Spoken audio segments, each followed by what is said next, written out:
There's a specific kind of silence that settles into a mother's bones the moment her child is taken away, not by strangers, not by fate, but by the very people who once called themselves her family. That silence doesn't scream. It doesn't crash or burn. It simply waits, like a sickness, spreading itself across your skin until even your heartbeat starts to feel like an echo in a house you don't belong to anymore. And I lived inside that silence for far too long. When my ex-husband walked out on us, the weight of reality didn't hit me all at once. It came in pieces.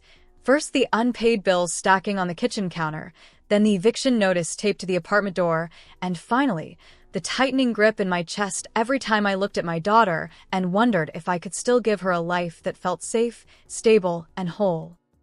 Ava was only 6, too young to understand that the world had shifted beneath her feet, but somehow old enough to notice when I smiled too long or stared too hard at a refrigerator that only held leftovers and regrets. I didn't ask for sympathy. I didn't beg for charity. I worked. I fought. I pushed through exhaustion like it was a door I had to break down every single morning, picking up extra shifts wherever I could, trading sleep for overtime and heat for rent. Every dollar I made was stretched like rubber, thin and trembling, but still wrapped tightly around the one thing that mattered, my daughter. But in my desperation, I did what I now know was the most dangerous thing a woman in my position could do. I trusted my parents. Margaret and Douglas Hart weren't abusive in the way that makes headlines or police reports. They were something far colder.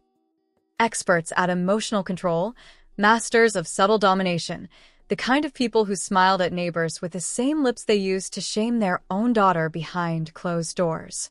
I grew up under their roof, but I never belonged there.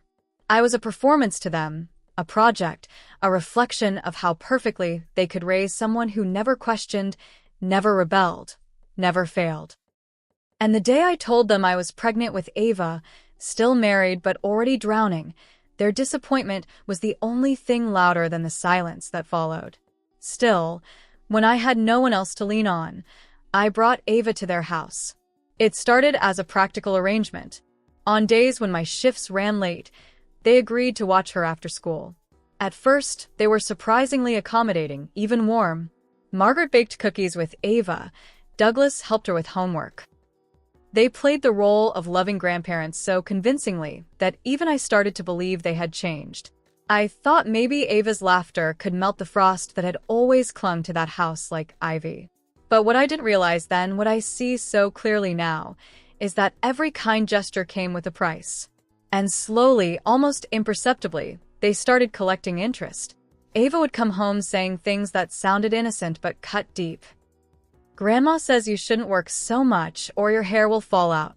Or, Grandpa said little girls need daddies to feel safe. At first, I laughed them off, assuming it was just clumsy conversation or misplaced concern. But as the weeks passed, her words changed. She started asking why we didn't have a big house like theirs. Why her clothes didn't smell like lavender. Why I was always tired. The wedge was being driven between us, not with a hammer, but with a whisper. One night, I came home from the diner just before midnight, stomach aching, feet blistered, heart still pounding from the rush of closing. Ava wasn't in her bed. Her backpack wasn't by the door. Her shoes weren't in their usual corner. Panic surged, so fast I nearly fell over. I called my parents. No answer. I called again. Nothing. I grabbed my coat, keys, and flew down the stairs, ready to bang on their door if I had to. Margaret finally picked up on the 5th try. "Oh, Eliza," she said with a tone so calm it nearly broke me. "Ava's asleep here. It was late, and we figured you'd be exhausted, so we thought it best she stay the night." No warning. No message. No permission. Just a decision they made for me like I wasn't Ava's mother, but a mere inconvenience in her routine. I swallowed my panic, forced my voice to stay steady. "You can't just decide that without telling me. She needs to come home." Her tone shifted, like a switch flipped inside her. "Well, maybe if you weren't constantly overworked and underfed, you'd remember to pick her up." She hung up before I could say another word. That was the moment I realized I had made a catastrophic mistake. Not just by trusting them, but by underestimating how far they'd go to take control. Less than a week later, a knock on my door tore open everything I had left holding me together. A woman with neatly pinned hair and emotionless eyes stood in my hallway, flipping through a clipboard like she was ordering from a menu. "Miss Hart, I'm Carla Nolan with Child Protective Services. Your parents have filed an emergency guardianship request citing concerns about your mental stability and unsafe living conditions." For a second, I couldn't breathe. I thought it was a prank, a misunderstanding, something that could be explained and dismissed with a phone call. But then she stepped inside, and the sterile efficiency with which she inspected my apartment made it abundantly clear. This wasn't a conversation. This was a case. She opened my fridge, took photos of my living room, measured noise levels, wrote notes about the chipped paint and the sagging couch, all while I stood there in my stained uniform, still smelling like burnt oil and stress. Ava wasn't home. She was at school, blissfully unaware that her world was being rearranged by people who had no right to do so. That night, I called my parents, begging for clarity. I demanded an explanation, a reason, a shred of decency. Margaret's voice was detached, methodical. "Eliza, you're spiraling. You're overwhelmed. We're doing what's best for Ava. This isn't about punishing you, it's about protecting her." But it was never about protection. It was about possession. About taking the one thing they could control to finally silence the daughter they'd never been able to mold. Court came quickly. I couldn't afford an attorney.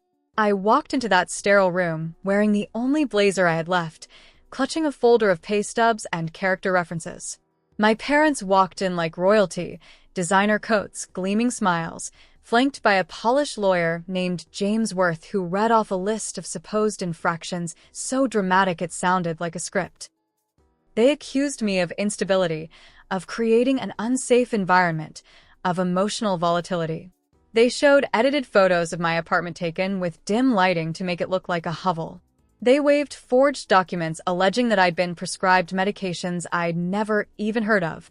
They lied, boldly, proudly, and I stood there, helpless, watching the court nod along as if truth had become subjective. The judge ruled in their favor, temporary custody to the Harts until further investigation. I walked home that day feeling like a ghost. When I stepped into the apartment, the silence wasn't peaceful, it was punishing. Ava's drawing still hung on the wall. Her little pink shoes were lined up next to the door. Her favorite stuffed bear was still tucked under the couch cushion. I sat down on the floor and stared at those shoes until my vision blurred. The room was filled with her, but without her laughter, without her breath, it was just a tomb. And that night I broke. I screamed until my throat was raw. I cried so hard my ribs ached. I hit the floor with my fists, slapped my own legs, curled into a ball, and begged the ceiling to give her back to me. Not because I thought someone was listening, but because I couldn't bear the weight of staying silent 1 second longer. For 14 days, I wasn't allowed to see her. 14 days of checking my phone 100 times an hour. 14 days of trying to call, only to be told that Ava is fine, and this distance is necessary for your mental recovery. 14 days of hearing her voice in dreams, only to wake up with a pillow soaked in tears and a heart screaming into a void that never answered back. People at work started treating me like I had a disease. My hours got cut. Neighbors whispered. Parents from Ava's school stopped meeting my eyes. Margaret had already started her campaign, feeding the community just enough scandal to keep them curious, just enough lies to keep me isolated. And worst of all, I began to doubt myself. Was I unstable? Had I missed something? Were they right? That question haunted me, until one night, something shifted. I had fallen asleep with Ava's blanket clutched to my chest, and in that twilight place between sleep and waking, I heard her voice, clear, soft, unshaken. "Mommy, I miss you." I sat upright, heart pounding, the weight of grief lifting just long enough for something colder to slip into its place. Clarity. This wasn't over. They could lie. They could steal. They could manipulate the courts and twist the story. But I was still her mother. and I was going to burn down every lie they'd built, one piece of evidence at a time. If this story moved you, if you believe that no mother should have to fight her own family to be with her child, subscribe to this channel. The next chapter will show just how far a mother will go when they've pushed her too far. No one teaches you how to fight back against the people who raised you. You grow up believing parents are untouchable, like ancient stone towers, massive, immovable, forever watching from above. And when those same towers start throwing stones at you, there's a part of your mind that keeps whispering, maybe they're right. Maybe it's you. But I had finally stopped listening to that voice. After the court handed over Ava to Margaret and Douglas, I didn't eat properly for days. The apartment stayed cold even when the heat was on. Every surface, every picture frame, every toy Ava left behind became evidence of a life ripped in half. But by the end of the second week, something inside me hardened, not like stone, but like steel. Quiet, unbreakable. I would no longer wait for justice to arrive like a savior. I was going to dig my fingers into the dirt, uncover every lie they told, and drag the truth into the light with or without help. The first step was knowing what I was up against. Margaret and Douglas were careful manipulators, masters of performance. They'd rehearsed their lines for decades. He the quiet, dignified man with stern compassion. She the attentive, elegant matriarch with a perfect reputation and sugar-coated words that turned to acid behind closed doors. They had money, status, and a deeply rooted presence in the community. And I had a shrinking paycheck and a worn-out coat. But I had one thing they didn't expect: memory. I remembered every twisted comment, every subtle dig they made at Ava's confidence in me.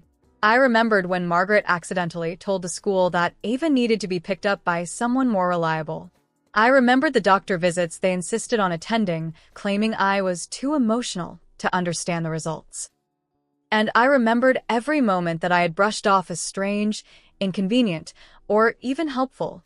All those moments were pieces of a plan I hadn't seen coming until it was too late. Now, I started collecting them like evidence. I created a document on my old laptop titled The Truth. Every time I remembered something off, I wrote it down. Times, dates, what was said, where it happened, who else was present. I pulled up phone records, saved messages, took screenshots of text conversations where Margaret claimed I was losing focus again, or suggested that Ava would benefit from more stability. I was building a case not for a courtroom, not yet, but for myself. To silence the doubt. To prove, if only to the mirror, that I was not crazy. The real turning point came when I reached out to Ava's school. Her teacher, Ms.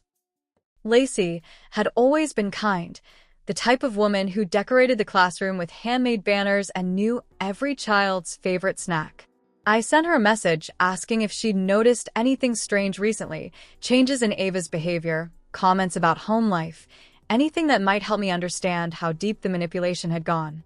She replied 2 hours later with a long message. Eliza, I'm not supposed to get involved in custody matters, but yes. Ava's been very quiet lately. She used to draw pictures of your apartment, your cat, even the blue teacup you said you drank coffee from. But now, all her drawings are of her grandparents' house.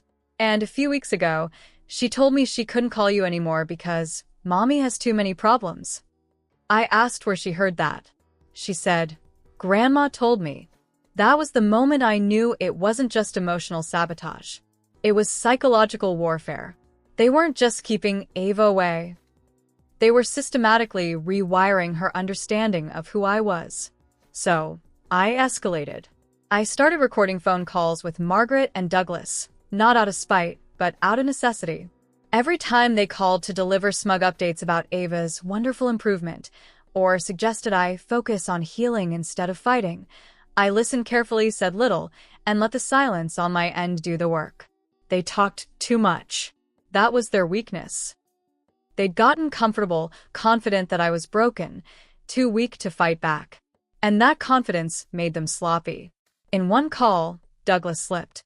He mentioned how James Worth, the lawyer they'd hired, was smart enough to reword the petition so the court wouldn't question the medical letters.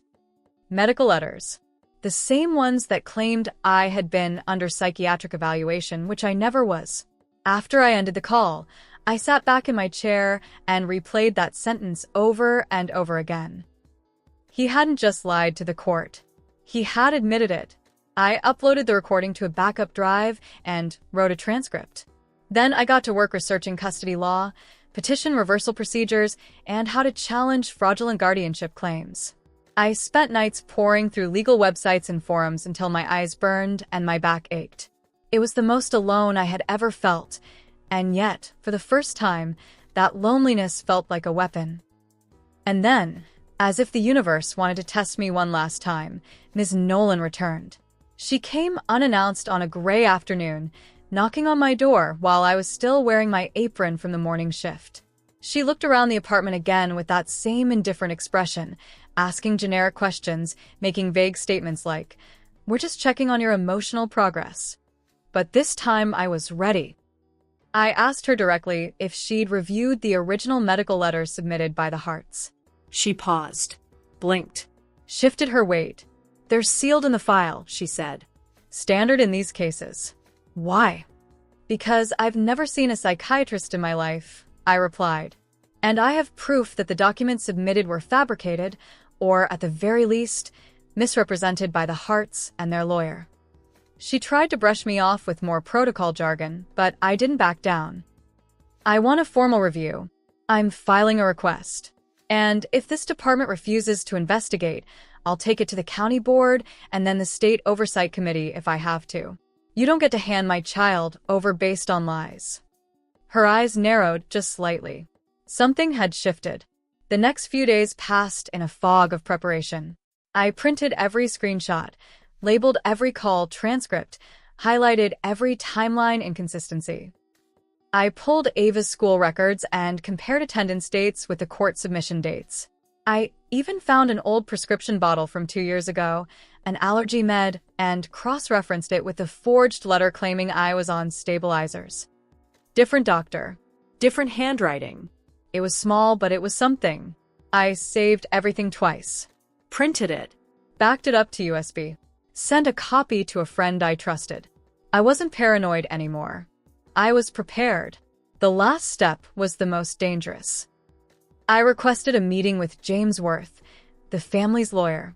I had no legal right to demand anything from him, but I posed as someone seeking legal advice about custody defense. He agreed to meet in his office, assuming I was just another exhausted mother in need of help. I wore a wire.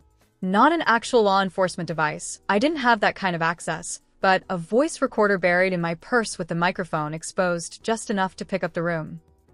James was polite, almost smug, the way people get when they believe they're 2 steps ahead of everyone else in the room. I told him I was worried about people using fake mental health records to win custody battles. I pretended to be nervous. Confused. Desperate. And right on cue, he gave a knowing smile and said, "Let's just say it's all in the wording. If something sounds like a medical opinion and no one disputes it, the court rarely digs deeper. That's the trick.